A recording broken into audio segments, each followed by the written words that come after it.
Hi, you guys. Matt just walked in while I was trying to figure some stuff out, so he's going to be the guinea pig right now for the first of our online yoga attempts, anyway. And we're looking forward to getting some more stuff up soon, but this is what we got for now. Um, Also, one of the main things that we wanted to kind of get across was that this kind of time, like when things are difficult, that is part of the reason that we practice. So I love what Randall wrote on our Facebook page a couple days ago. He said, like, oh, now we really get to practice, and I think that's really true because it's not about being able to do the asanas, but about being able to navigate and do the stuff that's not easy. And this online stuff is definitely not easy for me. We're trying to figure it out as we go. Sergei is going to help us out tomorrow, and we should be getting some stuff up soon. So please be patient with us. Thank you so much for that. Thank you so much for all the support. I really can't even believe how awesome people have been.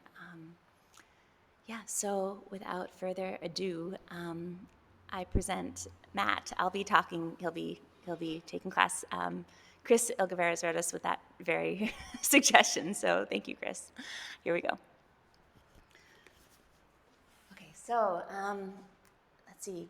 I'm going to ask Matt to start with a poll, actually, because I think this is one of the best things that we can do right now to just get people feeling a little bit better and get their lungs opened up. So he's going to be drawing the poll up and over the top. And this is just such a nice thing to do for your lungs. What did you say? Oh, you're blocking it with the blocks. Oh, block for your legs? Sure. Oh, that's a good idea. So yeah, I wouldn't have thought of that. All right. So he's really going to stabilize his legs, that block kind of squeezing in, his feet about hips width distance apart. He's going to keep his elbows straight and go up and over the top. So inhaling as he goes up and over. Exhaling as he goes down, even a little bit of a smile. Right, so you want to keep your elbows straight. He's really good at it, so don't don't be disappointed if you have to bring your hands a little wide or anything like that. Let your hands go as wide as they need to. And you can go slow, you can go fast, you can give yourself a count. This is not only about your shoulders or your lungs even, but it's also asking for a lot of core stability. So most people will tend to flare their ribs out a little bit as they do it. And you want to try to keep your rib cage knit and your pelvis slightly forward so you're not ending up in your low back. So once you've done it a few times with the overhand grip, you can try it with an underhand grip. He's going to switch his hands the other way. And again, go up and over the top, right? And you see how it kind of ends up in a different spot on the forearm on the other side. So again, you can go fast, you can go slow. It's really helpful to use a reflection, like even if it's not a mirror, just even a window, because you might see if you do stuff that's a little bit kind of funky side to side. Yeah, exactly like that. And that kind of brings us to the last one that I want to show you guys today, even though there are more of these and different variations. He's going to put his hands back the normal way and kind of almost like a Jedi, like move it around behind his head. And the feeling of doing this is almost like you're clearing the cobwebs out from the space behind you, right? So you want to get into that room behind the back of your head and kind of clear out the space and bring it all the way around. And once you go one way a few times, you can go the other way a few times. With these, they're surprisingly tiring, I find, and so I usually give myself a count of about 20 each, and if I feel up to doing more, I do more. If I don't feel up to doing more, I don't. But giving yourself a reasonable count, maybe even just start with 10 and go from there, is a great way to go. Oh yeah, so he's gonna go the other way. Yeah, it's normal at first to accidentally hit the top of your head with the bowl, so don't be surprised if that happens. Great, thank you, Matt. Awesome.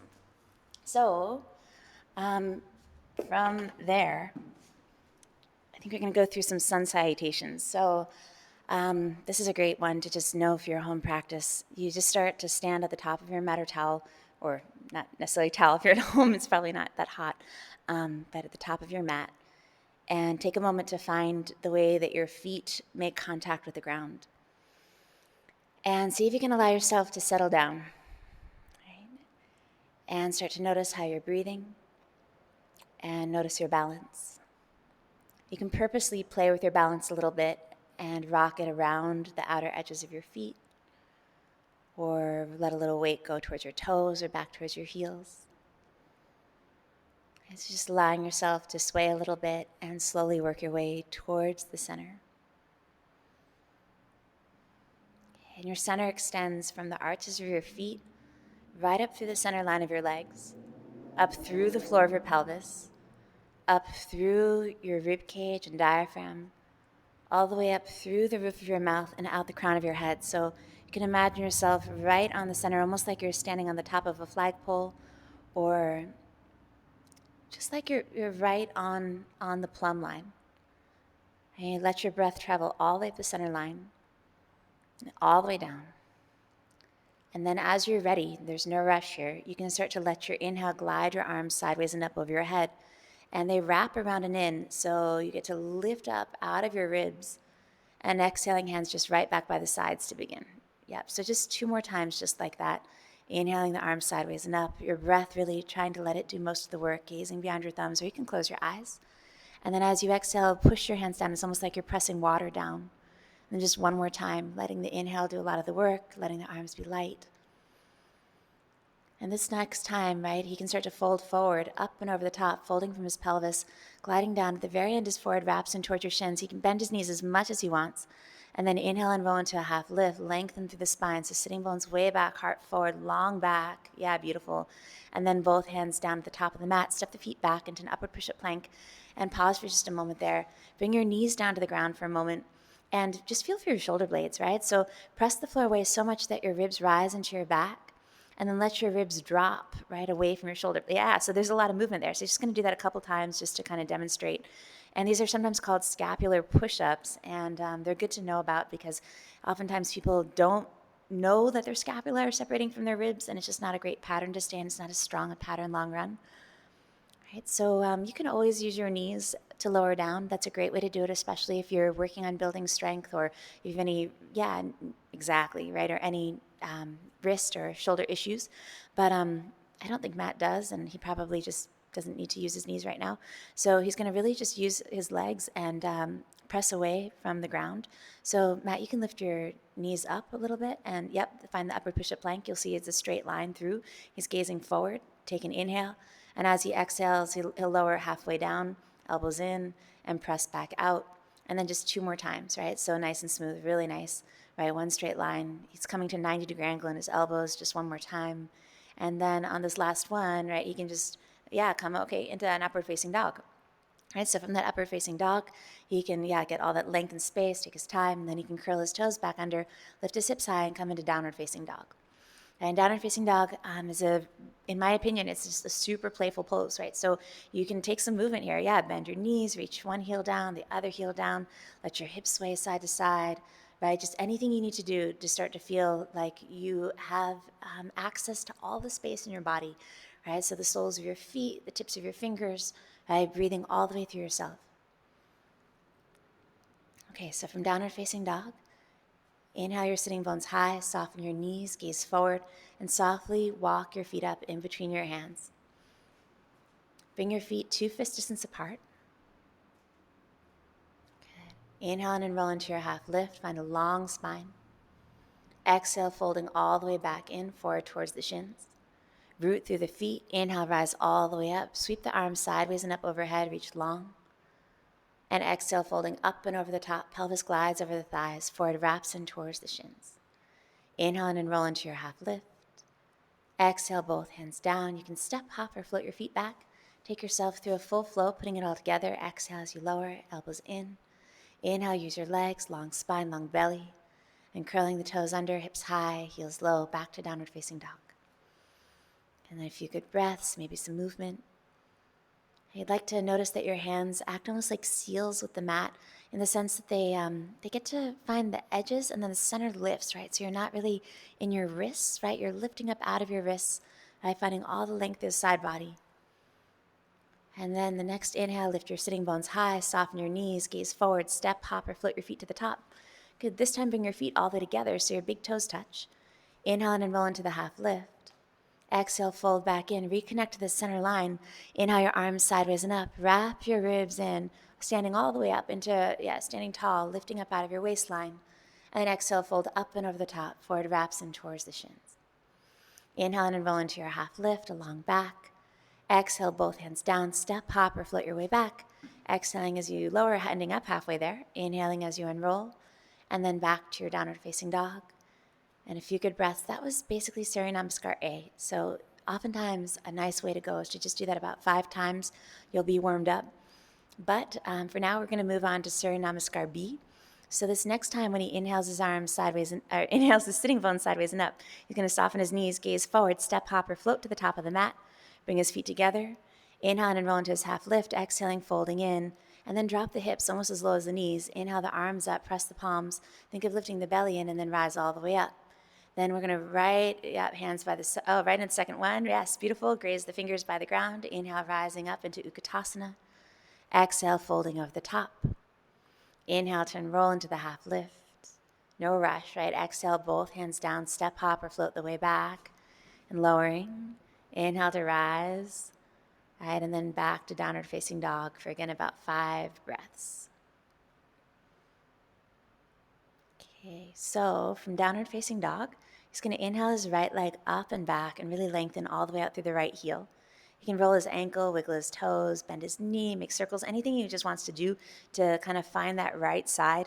And those hip circles can feel really good, to me anyway. And if he wants to, he can float the leg over the top, like maybe bending your knee or reaching your toes towards your shoulder. Then inhale and extend your right leg back out long. And as you exhale, bring your right knee towards your nose, press the floor away, lift your belly towards the ceiling. Inhale your right leg back out long. Exhale your right knee up and over your right tricep, shifting the weight forward. Inhale your right leg back out long. And then exhale the right knee across to the left tricep, straighten the leg out to the side. All right, spin onto the back heel. Inhale, rising, lift the hips, then the chest, reach long, gaze towards your left hand. Follow your left hand all the way back to the mat. Inhale your right leg back out long like a down dog split. And step your right foot all the way through between your hands. If the foot doesn't make it up, you just pick it up, move it forward. You'll notice he's at a right angle between his heel, knee, and hip, so that's a good goal. Right, your knee fits your armpit like a ball fits a mitt. Right, then inhale to rise all the way up into a high lunge. Just going to sweep his arms sideways and up, right, reaching tall through his sides. Take an inhale, get as long as you can get. Exhale, both hands all the way down to your mat. Step your right foot back to meet your left. Now strong through your legs. Exhale as you lower, elbows graze your sides. Inhale, unroll your spine. Use your legs to lift your heart. And then curling your toes back under, hips high, back to downward facing dog. Okay, take a moment to find your downward facing dog again. And then as you're ready, inhale your left leg up and back. And same thing on the left side. You can roll your ankle, wiggle your toes. You can bend your knee, make circles, right? Whatever feels good here. The right knee does want to stay facing the nose. So as you start to open it up, when you start to open it up, you just don't want to let the knee have to twist really, right? It's going to stay facing forward. Feel free to bend it. Okay, then he's going to inhale his left leg back out long, square the hips back to the ground. Exhale, knee to the nose, rounding forward. Inhale your left leg out long. Exhale, left knee to left tricep, shifting weight forward. Beautiful. Inhale, left leg out long. Left knee to right tricep, straighten it to the side, spin out over the left shoulder blade. Right, so that really becomes the center, gazing up towards the right palm. And then follow the right hand all the way back down. Inhale the left leg back out long. Good, step the left foot all the way through, knee to left armpit. Good, inhale to rise all the way up into high lunge. So really use the back leg here, right? You're really pressing into the big toe mound, like the heels against the back wall. Beautiful. Both hands come all the way back down to the mat. Step your left foot back to meet your right. And then exhaling as you lower, inhaling as you rise, and following your breath as you find your way back to downward facing dog. All right, so give yourself again a breath or two in downward facing dog. And inhale your sitting bones high, soften your knees, gaze forward, step, hop, or float your feet between your hands. Bring your feet together. Inhale into your half lift, extend. Exhale to fold in, drop your hips low. Inhale your arms up, palms pressed, lifting up out of your waist. Good, stand all the way up, and then folding right back into the next one. All right, all the way in and down. Inhale, inhaling all the way up. Exhaling to fold in. Inhale and roll into your half lift. Exhale, both hands down. You can step, hop, or float your way back. Going through Surya Namaskar B for real this time. Our last one was kind of like a warm-up. So he'll inhale his right leg up and back just to take the time to do it. Exhale the right foot through. Spin the left heel down. Inhale to rise all the way up into Warrior One this time. So you notice the back foot is different in Warrior One than in the high lunge. And then both hands all the way back down. Right foot steps back to meet the left. Exhaling as he lowers. Inhaling as he rises. And then back to downward facing dog. Right, just because he did it on the other side too. He'll inhale his left leg up. Exhale his left foot all the way through. Spiral the right heel down. Inhale to rise all the way up into Warrior One again. Beautiful. And then exhaling both hands all the way down. Left foot steps back to meet the right. Exhaling as he lowers. Inhaling to rise. And then back to downward facing dog. So a few good breaths, right? That's a lot. We'll do it one more time. This time we'll just skip lifting the leg, which means that the breathing is actually the thing you'll probably notice the most different. Because when you do take the time to lift the leg up, it gives you more time to breathe. But that's not actually the point of Surya Namaskar B. It's part of the point anyway, is to bring some heat to the body and create a little friction. And part of that friction is having to have the breath work with your body in a more particular way, kind of a little bit rougher way than if you actually give yourself a full inhale and a full exhale for each movement. Sometimes you have to do a couple things within one breath pattern. All right, so as he's ready, he's going to inhale, sitting bones high, soften the knees, gaze forward, step, hop, or float to the top of the mat. Feet together. Inhale to unroll. Exhale to fold. Drop the hips. Inhaling as he rises, standing all the way up to the top. And then exhaling, sweeping his hands sideways and down, grazing the ground. Inhaling back into Utkatasana. Exhaling, folding over the thighs. Inhaling to unroll into a half lift. And then both hands down, step, hop, or float back. Inhaling, upward facing dog. Exhaling, downward facing dog. Immediately stepping the right foot through between the hands. Inhaling all the way up. Exhaling all the way down. And then just moving through it the same way on the left side. So you'll notice the transition from downward facing dog. The left foot just gets to step through. And then inhaling to rise. This exhale takes you all the way down to halfway. The inhale finally comes here. And then back to downward facing dog. All right, so building a little heat. Right, the downward facing dog can feel like a real spot if your breath does just kind of get a little caught up. Right, you'll find that you can start to kind of get back to it here.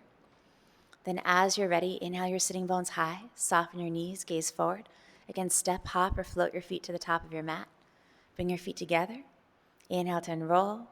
Exhale to fold. Again, drop the hips low. Inhale, palms to press, reaching all the way up out of your waist, lifting up. Exhale, your hands just back by your sides. All right, so that was Surya Namaskar A and Surya Namaskar B. Those are both great things to practice at home. You can do, 5 of each. If you do 5 of each day, that's great. A full yoga mala is 108 of those. So if you really have some time, you'll know you're in a tradition if you're practicing 108 of all Surya Namaskar A, Surya Namaskar B, or some combination of the two. Yeah, and I think that's good for now. Matt, do you have anything that you want to add or do? No? It's all good. All right. Thank you, guys.